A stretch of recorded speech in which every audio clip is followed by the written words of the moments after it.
Hey all, welcome back to another episode of the KFG podcast. I'm your host, as always, and commissioner of this wonderful, wonderful league.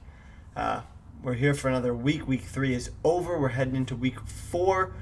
We got a good one for you today. We're gonna do our power rankings like we always do. I'll break down some Fantasy 5 recap from last week, and we bring in a special guest for his first time ever on the pod. Sounds like a great one. I love it. Let's go. Let's get into it with the power rankings and start it off for this week. Last week, Cactus and I got into it a little bit, went back and forth, kind of revealed our dual power rankings. However, this week, doing it solo again. I'm riding my own rankings. Because my top of the list is kind of the same as it was last week and similar to what it was the week before. I'm going to start at the top and go from 1 to 10 this time. I think towards the end will be a little bit more of a surprise what you guys are waiting to see. But those at the top are standing still. Number 1, I got myself. 3-0, the only undefeated team left. Leads the league in points. 4. Is there much more to be said? The stack in LA is legit. Justin Herbert, Keenan Allen are going off. The rest of the team's doing their thing. Bijan looks good. You got Kyron and Zach Moss, and maybe you got something there. We'll see. Mike Evans and Keenan Allen are really flashing it back is what it is. That's kind of carrying my team at number 1. At number 2, despite a tough loss yet again, and I feel like every week it's just a grind out for him. We got Greg at number 2. He's been there the whole time. We're going to leave him there. There's no reason to change Greg. Greg is number 2 in points, yet 1 and 2. Just having the most points for, or points against. It's tough. I got Greg at 2, though. You know, you got McCaffrey. You got Patrick Mahomes. When you have those big dogs up top, you're going to be at the top. It's good to see Debo kind of get back to form, too, have an explosive game. Amari kind of picking up where he left off last year. I like the pieces on Greg's team. I think he's got, some plug-and-play guys here, and I kind of like that. I like Greg at 2. It's been strong so far. Hopefully he can, put up some better defense and find himself in the win column again. At number 3, we're gonna stay the course here. We got Kyle Cactus. Took a tough loss, but I don't mind it. I think I like the way his team came out last week. Finally, we've been asking for it from Cactus. We said, all right, 100 points, 113, whatever. He was battling around that low ones area. We finally see him come out with 145. Tough loss. Not much else you could do, but it was good to see him have one of those weeks. This was almost better than the previous 2 weeks, even though the last 2 weeks were wins. You got Kelsey, you got Devontae Adams. Not only Devontae Adams, you got that huge game from Devontae, which was good to see that he could do that with Jimmy G, to no surprise. Jalen kind of finding the stride a little bit. The Eagles don't really need him to be superhero for them to win. So, hopefully when you get some tougher games in the future, we can get a little bit better play out of Jalen as well for fantasy. James Conner is a beast right now in Arizona, and they're looking good. Maybe get Aaron Jones back. Other than that, this bench is depleted for sure. But those guys at the top will hopefully propel Cactus to another big week. Number 4, keeping it the same, we got Steve. Steve is, that's one of those things where I was wrong about a couple weeks ago. I went at Steve's team just a little bit, but I've liked what I've seen the past couple of weeks from Steve's team to keep him in that top 4. Tyreek Hill is unstoppable. You don't know how he's so open every play, but there he is, escaping deep 30 yards downfield without a defender in sight, and he has a huge touchdown. Seems like the big play is there. I like the rest of his pieces. He's picked up a Tank Dell, a sneaky little play for Steve moving forward possibly.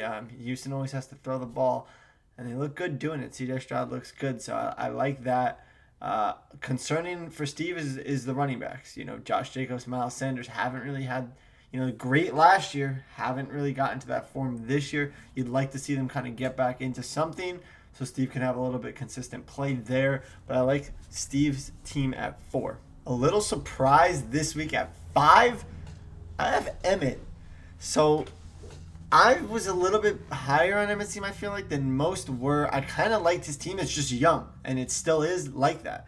Etienne Walker had monster weeks. We saw a monster performance from Emmett. You love having Justin Jefferson, and the stack with Cousins this year has been unreal. I don't think Kirk Cousins will be the number 1 quarterback at the end of the year, but he has been through 3 weeks, and that is huge for Emmett that he was able to find him. Not only that, he got Sam Laporta at tight end, who's sneakily the number 2 tight end on the year as well. So for Emmett to not, to punt QB, to punt tight end for the entire draft, then to end up with Laporta, to end up with Kirk Cousins, guys that are kind of been doing it early on, that's huge for Emmett. Nico's been awesome. DeAndre Swift has been what Emmett's been hoping for a couple of years now. Emmett seems kind of shaping out nicely with the young guys on his bench that always have a chance to explode. You still have Breece Hall, you still have Addison, Drake London. These are young guys that are just waiting to get their opportunity. And I like what I see. He has these 3 quarterbacks. They're all in the top 10. They're all in the top 8 right now for fantasy. So, hopefully one of them pans out season long. But Emmett's got the team right now that's kind of sneakily good. We'll see if it can continue up. I love what I saw last week. I'm sure Emmett does as well. 2-1 right now. And looking good doing it. At number 6, we bump him up. It's Drew. Drew back to form. I think it was good to see Jamar Chase and Joe Burrow at least connect a little bit on Monday night. Still an ugly game for Joe. Better game for AJ. Better game for these other guys. He gets Jalen Waddle back, hopefully. Jerome Ford put up touchdowns. He's the number 1 in Cleveland. James Cook's the number 1 in Buffalo. So he's got running backs that are at least, getting all the carries on their teams, getting all that running back snaps. Other than that, he still has a good team. We always said it. He just wasn't performing due to his previous championship. But I like Drew's team still nonetheless. We'll put him back up into form now that he got a win. Outside of the bottom half, we got him at 6. At number 7, I have Barrera. Barrera had a monster week last week, was able to pick himself up a win. Raheem Mostert was awesome. Barrera's running back room is still really good. Jahmyr Gibbs is getting all the carries. Joe Mixon gets all the carries. Brian Robinson gets all the carries. These are guys that are getting all the carries. It was good to see Kittle get out there. And you know what? Every week that goes by is another week where Cooper Kupp could be healthier. And getting Cooper Kupp back for Barrera's team would be awesome, especially if he can pick up maybe another win, maybe another 2 wins, depending on when Cooper Kupp even comes back. But whenever he does, that would be an awesome addition for Barrera to see him getting back into this form. I got him at 7. I think, when we get to this area, all these teams are kind of slightly replaceable. I think they could kind of be interchangeable. At number 8, I have Shijin. Just based on performance so far, I got to do it. I think it's tough and it's close, but you're grading Shijin's team based on the fact Eckler hasn't been there in 2 weeks. He had the first win in week 1, 2 straight losses without Eckler, or I might be flipping that. But getting Eckler back would be huge for Shijin. He needs that explosive running back to go with him. Shijin doesn't have the depth to kind of outlast this Eckler injury. So Elijah Moore get a lot of catches. Deshaun Watson having to throw more now that Nick Chubb is out. So that could be good for Elijah. Alexander Madison kind of did his thing. You saw DK, they're kind of getting back into it as well. So, not the best week from Shijin, but not the worst as well. Tua is looking like a top quarterback in fantasy. So, not terrible, but I think Shijin's team could be on the rise as Eckler comes back, especially with the Mike Williams injury. I think that, you might see a little bit more from Eckler here. At number 9, by a slight margin, I have Bardis. I like Bardis' team a lot more than 9, I feel like. But on paper, he scored the least amount of points in the league. We're all saying, okay, next week he'll get it. Next week. Eventually, you might not have it. Maybe it's this week we see that explosion from Bardis' team.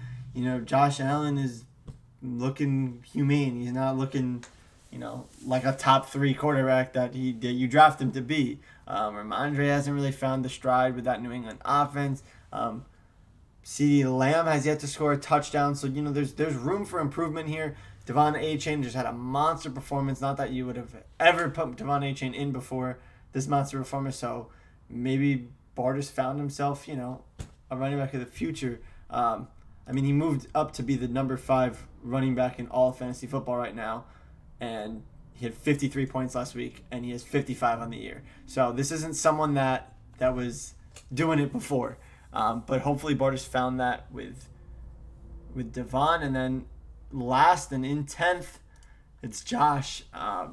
Man, it's been rough for Josh this year. Just the points that he's put up are just not there since week one. Um, and it's really due to the Jacksonville. It's really due to the Jacksonville offense. Trevor Lawrence and Calvin Ridley have disappeared since week one. Had a monster week one performance, both of them, and they just kind of fell off the face of the earth. I mean, Michael Thomas is Darren Waller hasn't been good. Ayuk's been battling his injury. So just a lot of downhill for Josh. I think if he can get some guys healthy like Anthony Richardson, Ayuk, Kamara coming back, like these are pieces that could help Josh and propel him out of this spot. I think Josh's team is better than 10th in the league, but it hasn't performed like that these last 2 weeks. So I got Josh at 10, but again, I see these teams in this bottom half. I really do see that improvement, and you see the path for them to have success, and you like their teams on paper, you might. So, I definitely see the path down here. I didn't even mention it, but Saquon Barkley is injured as well. So getting these guys back and getting these guys healthy for Josh could make Josh's team back to, what we saw in week one. And it's Josh, it's Bardis. Like, these are guys that aren't at your 9-10 every year. So we expect more, and we expect to see more in these upcoming weeks. I think we do. To burn through it real quick, at 1 I had myself, 2 was Greg, 3 was Kyle, 4 was Steve, 5 was Emmett, 6 was Drew, 7 Barrera, 8 Shijin, 9 was Bardis, and 10 is Josh. That's going to do your power rankings for this week. We'll get into the next segment and then break it down at the end.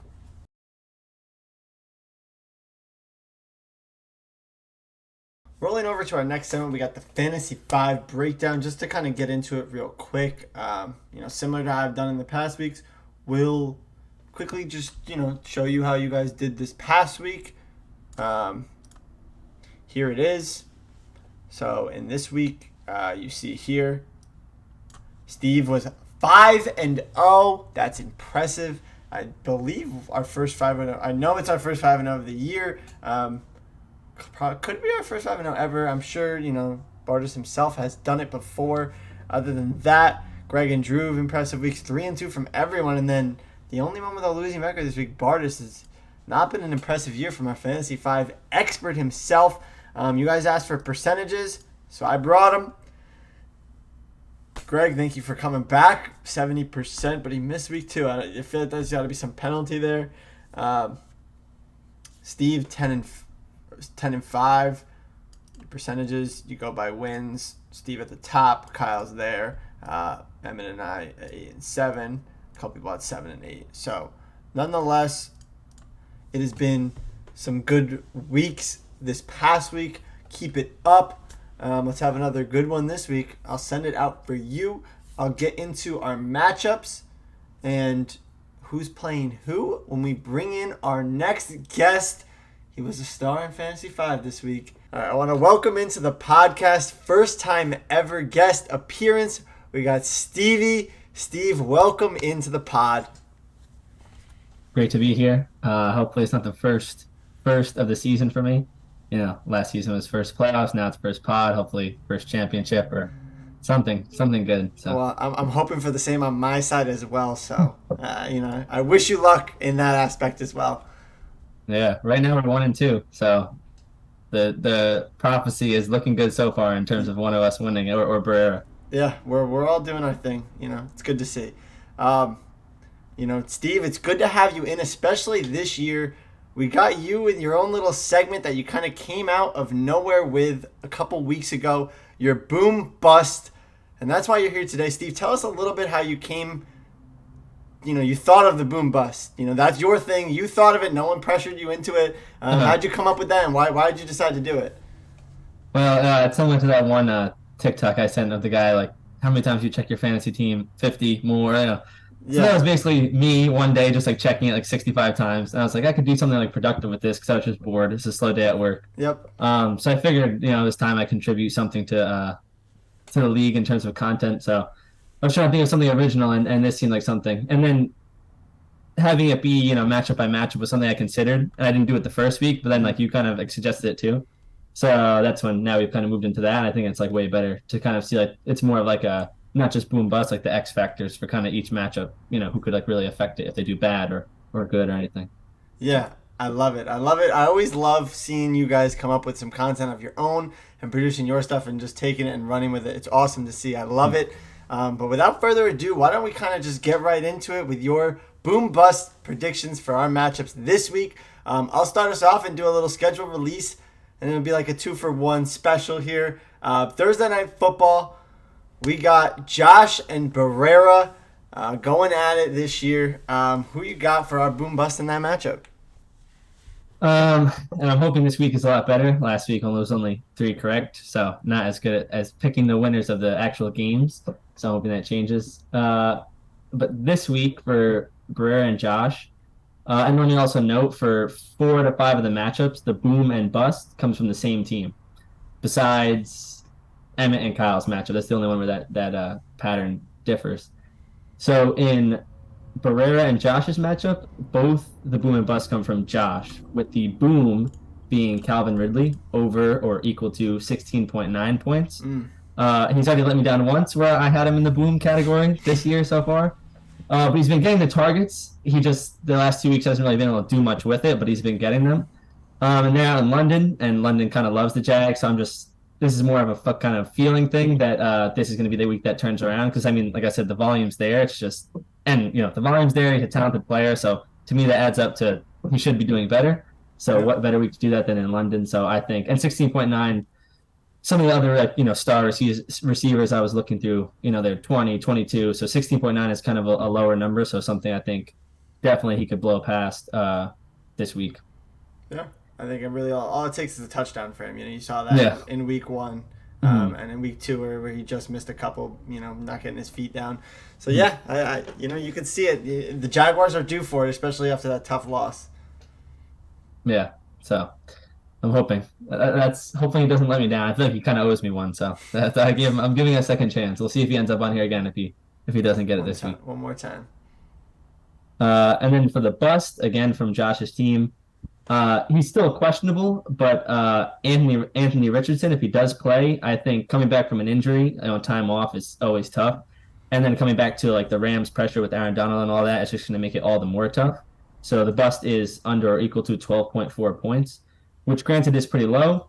But I just think also I like to kind of pick the ones that I think could be, consequential to the matchup. Mm-hmm. And, QB play is very important. And I think there's a good chance, like coming off an injury, like I said, that he could just have, kind of a get back into a game and fall below that. And that could, keep Josh in kind of the tumble he's been on. But if he proves me wrong, then it could definitely help Josh if he kind of has a big game. So we'll see. Yeah, big AR game. Little bust prediction there. We'll see. Josh has had a lot of busts in those last couple of weeks, so he's hoping you're wrong, at least in that aspect. Yeah. All right. Well, that'll do it for that little boom bust from the Josh special. We'll swing it over to our next matchup. We got 1 o'clock matchup. It is Bartis and Shijin. 2 guys just looking to get back into the win column. What do we have in this one?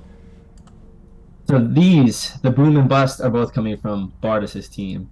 With the boom being Adam Thielen, who he just, I think, picked up, I want to say last week or the week before. Mm-hmm. He's been getting just like a shitload of targets, to put it plainly, the past 2 weeks, and it's resulted in a great fantasy output.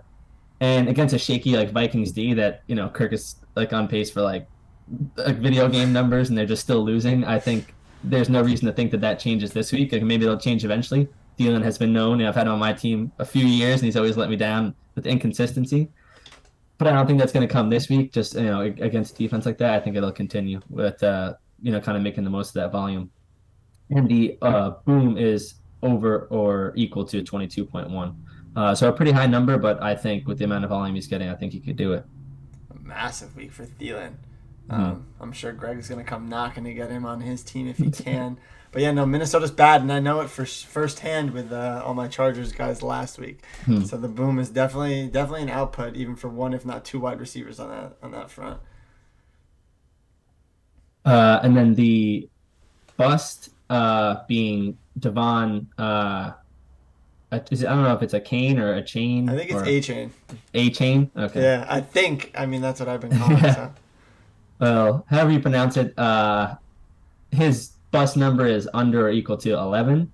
And I know he had an insane game last week, and I, put in parentheses in my write-up, like thankfully on the bench, for me, because it would have made it a lot closer. But anyway, we're not going to see another 70-point outing from the Dolphins this week. At least I don't think. That would be unbelievable. So it's just leaving a good chance, in a shared backfield, and with him not really being the number one, that he goes below that 11 number. So I just think this is, kind of coming back to reality game where that he could eclipse it, but I have a good feeling that he could also fall below it, barring a touchdown or something. Yeah, especially going up against a tough Buffalo front. They haven't Mm-hmm. really allowed many fantasy points to running backs this year. Mm-hmm. So that's a good bust prediction right there, especially coming off that monster week. I'm sure Barter's trying to capitalize on something. All right, we'll go to 425. Possible matchup of the week, possible, but it's you and Jeruv. Are you going to be talking about your own team here, or are you going to step across the water and kind of talk about Drew's team? They will both be coming from me. The boom being Evan Ingram over or equal to 10.3 points, because he's had 9.9 or above in every kind of week so far. So he's shown he can be the high floor guy, and he's got the volume. He's got the targets, he's got the catches, but he has yet to find the end zone, and he still kind of has that high floor even without the touchdowns. Mm-hmm. So I'm thinking he puts, there's a high possibility again in London for them that he puts an end to that streak this week. And even without that, I said he's shown to be a high floor guy. I think 10.3 just off catches alone, he could go by that. He's just like a 10, 11 guy, it seems like every week. With a touchdown, I think he could blow by it. So I'm hoping for a big game from him. And that starts the kind of streak of maybe touchdowns, more than just once in a while. And he can really go from a high floor guy, show more of his like high ceiling side too. Because I feel like I drafted him honestly more thinking of the ceiling than the floor, but it's been a nice surprise to have like a consistent thing. So if you can show the ceiling as well, I'll be super happy with that. But yeah. I can't complain about having a high floor. It's nice to have like 9-10 points every week from the tight end. Yeah, no, Ingram's looked good this year just in that. Getting that touchdown would be huge, especially going up against that Atlanta team. You saw what Sam Laporta was able to do last week. So it could be big things. You're projecting big things from this Jacksonville offense this week in a bounce-back fashion in London. That's two players already. Yeah, the London Jaguar mix is just giving me a very good vibe there. Vibes. Well, we know what side you're going to be on, maybe in FanDuel or DraftKings this weekend. Well, let's get your own bust prediction here. Tough to put someone in your lineup and then be like they could bust. Yeah, it's just like I hope they prove me wrong, but it's just someone I think is a good chance. And again, it's kind of an X factor where if it were to come true, I think there's a good chance of it. Maybe not a majority chance, but a good chance. And if it were to come true, it would really affect me. Mm-hmm. And that is less than or equal to 10 for Lamar Jackson, which he's actually fallen below once this week in week 1. And granted, he's looked much better since then in fantasy, rushing and passing, all together. But it would make sense if that were to happen again, it'd come against the number 1 ranked fantasy defense in terms of fantasy, like defense against QBs. Mm-hmm. So if he proves me wrong, like either way, one way or the other, he could play a huge role in like whether I win or lose. Although, I do have other players I can rely on if they have a huge week, but he's definitely important. So I think it could be bad for me, facing that number 1 team, but I'm taking the risk of just still starting him anyway. Because I think, I want to believe he's just like a start every week type of guy, and Dak has not looked how I thought he would look as my backup. Because usually in fantasy, I feel like he's just like a stat guy. Even when the Cowboys are not doing well, he just puts up 400 and they lose. That has not been the case this year in fantasy, like putting up those like crazy numbers. So Jackson's my guy, but I do think there's a good chance that he has kind of a repeat of week 1, but I hope not. I think so, but I hope not. That's all I'll say. There's definitely a chance. You saw what they did to Burrow, but they also haven't faced the best of quarterbacks, so it could be a little skewed at number 1. Tannehill and Kenny Pickett. No offense, Kenny Pickett, but not exactly QB superstars to say the least. I'm hoping for big things from Lamar. I got Mark Andrews right there. So hopefully we get a good one. Speaking of Mark Andrews, I don't know if he'll be in it, but our Sunday Night Football game, my game of the week, it's going to be me and Greg going head-to-head. There's always a little bit of bad blood when we get together, but who do you got for us? Yeah, I think this is perfect for Sunday Night Football, too, because the highest scorer and then the highest scorer of the 1 and 2s, he's actually above me in scoring. Yeah, he's second in scoring, Yeah, it's like an insane amount of points against him. Yep. And in this matchup, the boom and bust are both coming from your team. Oh, okay. Uh, Let's with hear it. the boom being Zach Moss, My guy. more than or equal to 16.9. And I even noted I had to go with the boom from Nick's team because it seems like your team has just been booming nonstop every player for like the whole season. Safe So bet yeah, so far. I don't think that's going to change. Matt Moss even specifically has boomed twice. I think it continues this week as he kind of like remains the clear lead back in Indy, Yeah. like until we see what happens to Jonathan Taylor or whatever. Um, and while he doesn't receive, oh wait, let me see. Oh yeah, with the lower kind of number, I wrote here like the 16.9. Again, it's lower compared to some of the other running backs and the amount of volume he receives. I think it just, like I said, not that I'm really predicting anything crazy. I think it's just more of a things aren't really going to change this week. I don't see. I Yeah. think he's just going to kind of keep doing what he's doing, and I think that 16.9 he's going to comfortably move past. I hope so. And then I said your team has been booming nonstop, so this was tough to put, but for the bust under 6.8, I put Garrett Wilson. Oh, And this is one that is not as much of like a lock. It's more of like it could happen. And I even wrote he's an amazing young player. But if this really bust comes like almost strictly from his QB's recent play, because they're going against like the fifth best fantasy defense against wide receivers. So with Zach Wilson throwing to him paired with that, it just seems like he still receives a lot of volume. But the question is, will that volume be anything of quality from Zach Wilson? And it's been like leaning towards no a lot of the time so far. So, but like I said, I did say granted he gets a lot of volume still. So with that, even with a bad QB, he could move past it. But just I think that could be a big one because he's kind of a star player. So if you were to have a bad game, that could be big in this matchup with two high scores between you and Greg. So yeah, so again, it's not one I think is like a super definite chance, but just one that I think is like could kind of be an X factor one, an interesting one where it's not really the player's fault. It's more of kind of the pieces around him or the one piece specifically mm-hmm. under center. So 100%.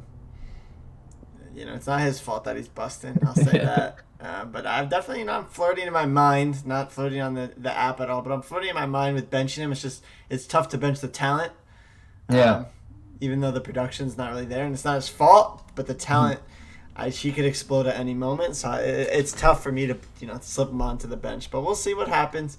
Tough matchup against Kansas City, indeed, especially with Zach Wilson as the quarterback on Sunday Night Football. Not what you want. yeah, but yeah, you are right though because you can go off at any time, and then you're gonna really regret it. When he has like 35, and you're like, it's Zach Wilson. Why did it's Garrett Wilson. How could I ever think I would bench him? It seems so easy in hindsight, but Yeah. At least the rest of my team has been able to prevail yeah. with that absence. All right, and this leaves our last matchup. You happened to mention that it was the only matchup where you had separate teams for boom and bust, you using each team. And it also happens to be our last matchup on Monday Night Football. It's Kyle, it's Emmett. A good 2-1 versus 2-1 matchup this week. You love to see it. And I'm interested to see who you got for our boom and our bust. Yeah, I think this is very interesting standings wise. It'll move someone down to the 500 mark, barring a draw, which we haven't seen yet. So I'm excited if that is the case too. Although we were like in a way close in week one, me and you, we had the same exact score, but just playing different games. Yeah, that's something to be held on. So it shows it's possible, but we'll see if it ever happens. But anyway, the boom I have on Emmett's team with DeAndre Swift, over or equal to 14.9. He's just looked like incredible the past 2 weeks, and he gets a lot of carries and makes the absolute most out of them because the Eagles just incredible line. And while he doesn't get a lot of receiving volume, I think the number's low enough and he gets enough touches on the ground that'll be enough on its own to eclipse this number, even without a touchdown probably. But if he's able to get one, all the more. And if you can add receiving, then this boom number is going to keep going up each week. So we'll see if they can work that in. But I don't know if they will. He seems like more of they kind of like to split it up. But like I said, on the ground alone, I think he's going to 14.9 is not too big of a number for him to move past this week. And that could be huge for him. Yeah, that's a good one right there. He's been getting, a lot of volume, and he's been explosive with it. He's always been an explosive boomer bust kind of guy. So a perfect pick for that one in this week. That means our bust is with Kyle. And who is it? Yes, it is DJ Moore. Another one based kind of on QB play, maybe not as bad as Zach Wilson. And he's gotten it's less than or equal to 6.5, and he's gone below this number once already. And he would have been close last week without a touchdown, but granted he did get the touchdown, so you can't take that away. But just in terms of volume and catches, it's not like he's blowing past it. So Fields has been off to a poor start, and so I don't feel like it's anywhere near a lock that he falls below this. But again, another one that's just, I think there is definitely a chance, and that could be a bad thing for Kyle if one of his receivers is 4 or 5 point performance. That's never good.